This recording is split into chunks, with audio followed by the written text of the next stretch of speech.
trying to figure out exactly what they wanted to do.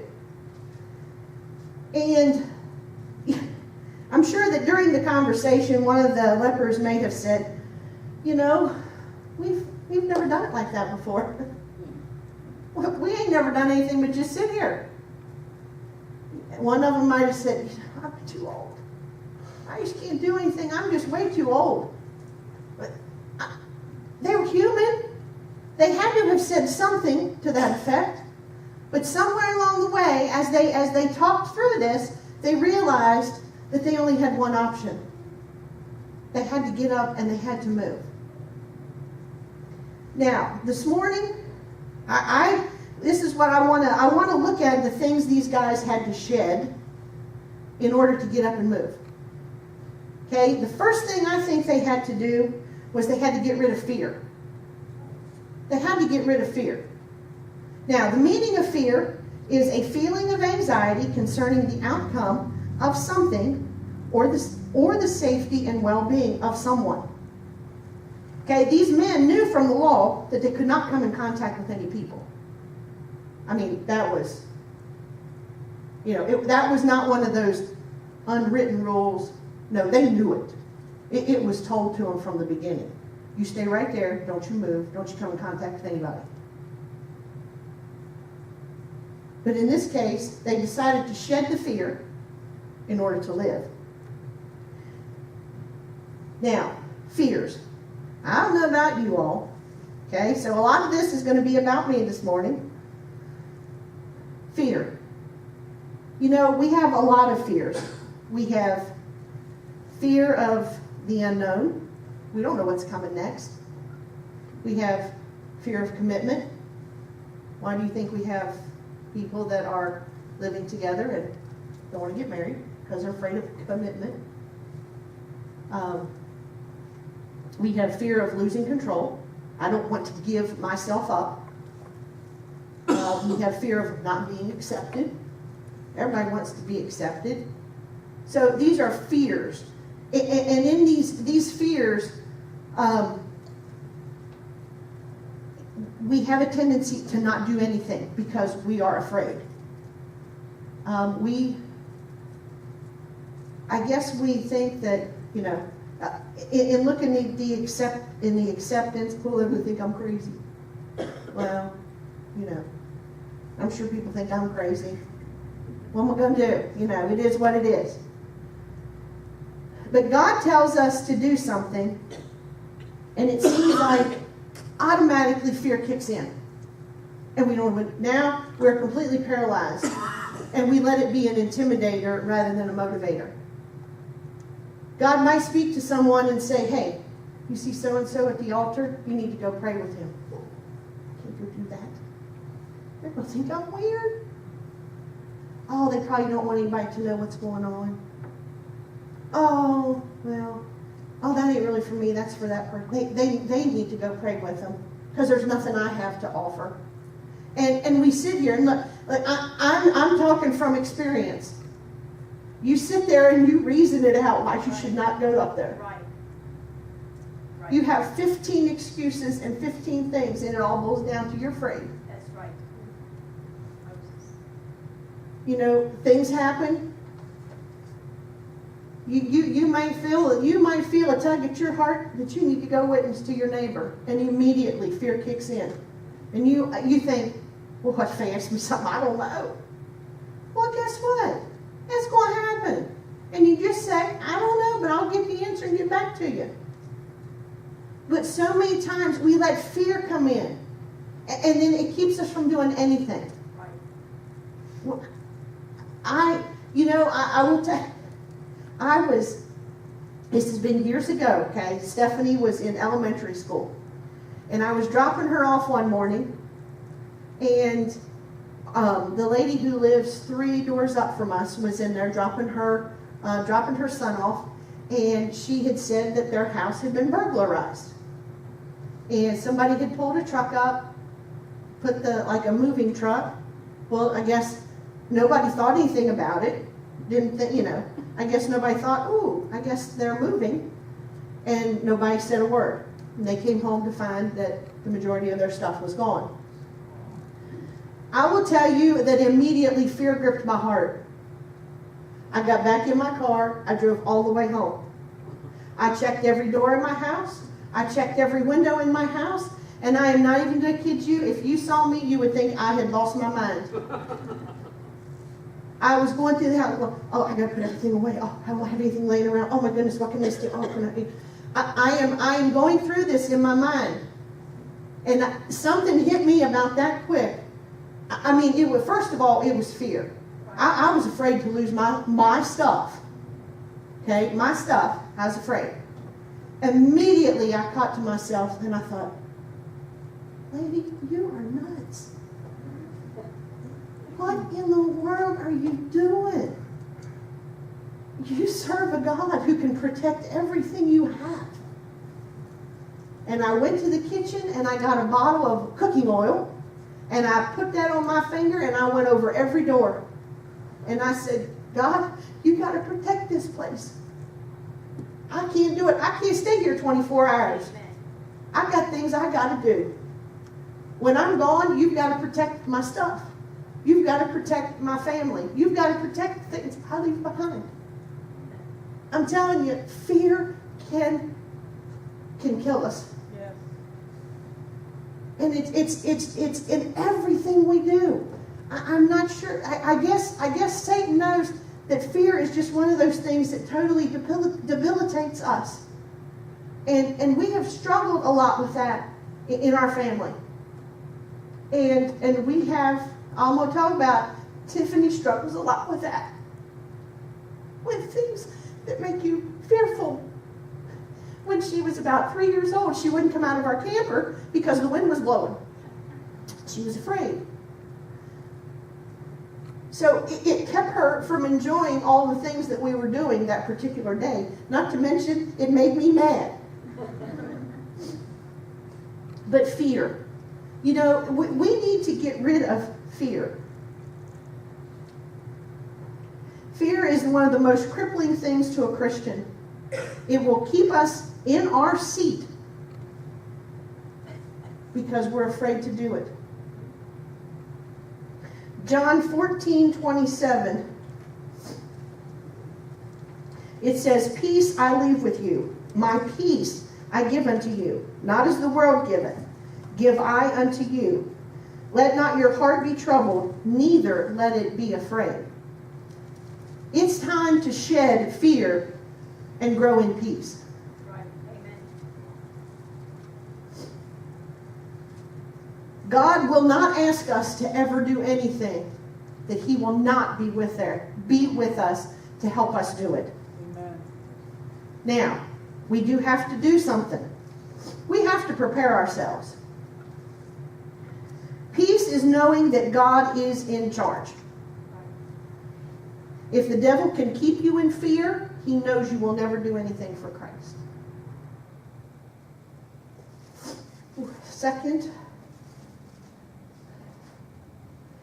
Second Timothy chapter 1, verse 7 says, for God hath not given you the spirit of fear, but of power and of love and of a sound mind. Shedding fear to grow in peace. The next thing is doubt. Now, the meaning of doubt is fear or to be afraid of. So apparently these two things go together. If you have doubt, you will have fear. If you have fear, you will have doubt. Okay? And that it does go together. Because if I become fearful, my immediate reaction is I doubt that God is either telling me or I'm doubting that He can really do what He says He can do. Okay? In this, if you look, and you all can go read this, this whole story, but there was a drought, and the enemy was completely surrounding the city. Verse 1, Elisha tells the king and his right-hand man that things are about to change. Now the right-hand man said, yeah, right. Only if God opens up the windows of heaven is anything ever going to happen to us to change anything around here. Elisha immediately says, you know what? You're going to be watching everybody else eat. Oh, you'll see it. but you won't be able to partake of it. Doubt. Our doubt prevents us from partaking. We watch others being used by God, but doubt that it will ever happen to us. We hear a word from God, and we doubt that it's really for us. We need something from God, and deep down, a lot of times, we doubt He can do it. How many have given up? How many have quit because of doubt? We don't really believe. Don't let Satan rob you. Don't give him a place to take a hold and put that seed of doubt. I see Christians struggling with stuff, and the Bible tells us that we are in this world, but not of this world. We should not be discouraged, and we should not doubt, because things happen to us. Things are going to happen. You know, what's everybody go? It's life. It's going to happen. But God said that even though things would not be perfect, that He would be with us through the whole thing. And if I stood here today and told you all of the times that I doubted, we would have to order out for that pizza. Because there's been a lot of times.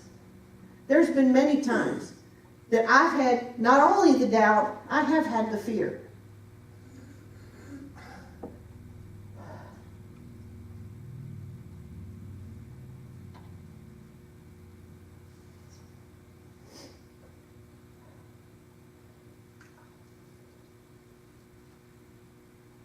And I'm not talking just spiritual things.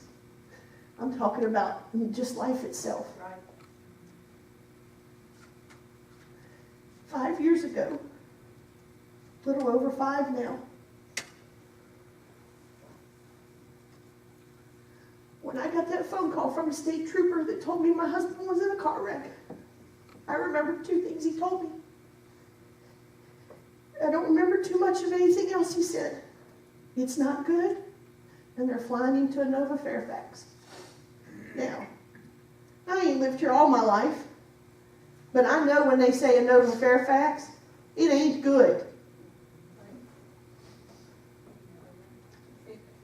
And you know, I would love to say that I just, God's God, it's going to be fine. The Lord's taking care of everything. I would be a liar. I did not think that. My first immediate thought was, oh my goodness, I'm going to look terrible. Okay? The reason is because I was in the middle of a haircut. She had cut right up the back of my hair, and that's all she had cut. And I said, hurry up and fix my hair. No, just kidding. I was in the middle of a haircut. But we left, had the girls with me, and we left. I can remember the other thing that the state trooper told me is do not rush and get in a wreck yourself. But as we drove down to Fairfax, my mind was going 5,000 miles an hour. The girls were like, oh, what do we do? Who do we call? I'm letting them take care of everything. I'm driving and my mind is going. What if you don't make it? What am I going to do? Lord, how am I going? I can't live. I can't live on what I make. What am I going to do? How do we do this? What's going to happen? Oh my goodness, you'll never see the grandkids. Oh my goodness, what kind of shape am I going? All these things, every negative thing that you could think about was going through my mind.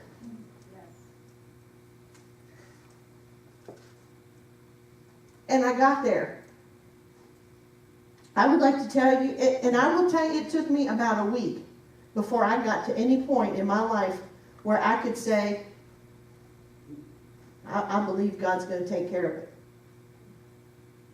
Because, I don't know about any, but there is a certain point where you get into it so hard you can't even pray for yourself. You can't. Pray, I might walk up to the hospital. My prayer was, oh dear Lord, don't let me pass out. I didn't know what I was going to find. Oh dear Lord, please at least let him, let his head be attached. I didn't know. But it, you know, and now that I'm through it, I'm like, gosh, you're nuts. Like, what were you thinking? God had the whole thing. Like, he was with us the entire step of the way. They sent him to the perfect place because his insurance at that time, they actually had a staff member from the insurance company that sat at the hospital who was approving everything just as fast as it came to her. She was approving it. We come out, I didn't know. I had no way of knowing that till it was all said and done. We had doctors who said, I just don't even understand. Alan should not have any fingers that work on his hand. He completely smashed every bone in his wrist. They had to go in and piece it together. They said, we cannot imagine that your fingers work. So, through that, a thing that became a doubt to me as we went through it, now I have increased my faith. I have seen, look, I can't jump to that first conclusion of, oh, God can't do it. No, he can. He can. It just might not be right that very second. Right. Hey, we might have to go through things. Right. It might be we come to the altar and go, oh, Lord, heal me. And we go back to our seat and go, oh, I'm not healed. I guess he couldn't do it. No, it's a process. There's things that happen instantaneously. I truly believe that. But I also believe that there are times when we go through things because we have to get rid of that doubt. And we have to learn to grow in faith. And it's a process. I don't know about you, but I have a whole lot more faith today than I did 5 years ago. Amen. I have a whole lot more faith. Things that we have been asked to do. Things that we, and I go, oh, there ain't no way, Lord, to be in this. Yeah, he truly is. He truly is in it. We just got to get rid of that doubt. Romans 12:3.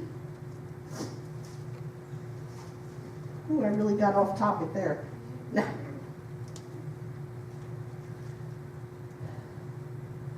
Romans 12:3, it says, for I say, through the grace given unto me, to every man that is among you, not to think of himself more highly than he ought, but to think soberly, according as God hath dealt to every man the measure, not a measure, the measure of faith. The measure. Guess what? You're going to need more faith for some things than you will for others. But it's at that point you will have the measure of faith that you need. Don't get to the point where you ever doubt, especially if you feel God is calling you to do something. Don't doubt that he is truly calling you. Amen. Have faith knowing he's going to see you through it. Yes. He's going to give you the ability. The greatest single thing a Christian can do is to believe in God. Okay, next thing that these guys had to get rid of was despair. I don't know. You know, all I can think of when I hear that word is gloom, despair, and agony on me. Oh, deep, dark depression, excessive misery. Oh, if it weren't for bad luck, I'd have no luck at all. Oh, gloom, despair, agony on me. These guys were at a point of despair. Everything that was going on inside the city was despair. If you go back and read chapter 6, I'm going to give you some highlights. But I want you to go back and read chapter 6 sometime. Verse 24 through 29 is very is very interesting. There's famine. So there is no food, nothing. Now, I know my kids, they think it's a famine if they've lost one meal. Like, oh, don't we have any food in the house? Okay, but they had no food. And here's how bad it had gotten. And I used to live in Louisiana, and people would do a crawfish boil, and they'd take them crawfish out, and they'd suck the juice out of the head. Ugh. Yuck, nasty. That's disgusting. Okay, as bad as I think that is, I think this is a little worse. They were buying donkey heads and eating them. So, I guess as the donkey would die, we can sell off his head and people will actually eat it. The donkey's head, it says, was selling for 80 pieces of silver. That's roughly $60. Okay? And then it also says, now there is a little difference of opinion here. It says that they were also selling dove's dung. Okay, some people think that truly is the droppings. Other people do believe that it is the bulb of a plant. So they had even gotten to the point they were eating the roots off of dead plants. And they could get 1/4 was 5 pieces of silver, or $8.75. So they were trying to eat anything they could get their hands on. But wait, there's more.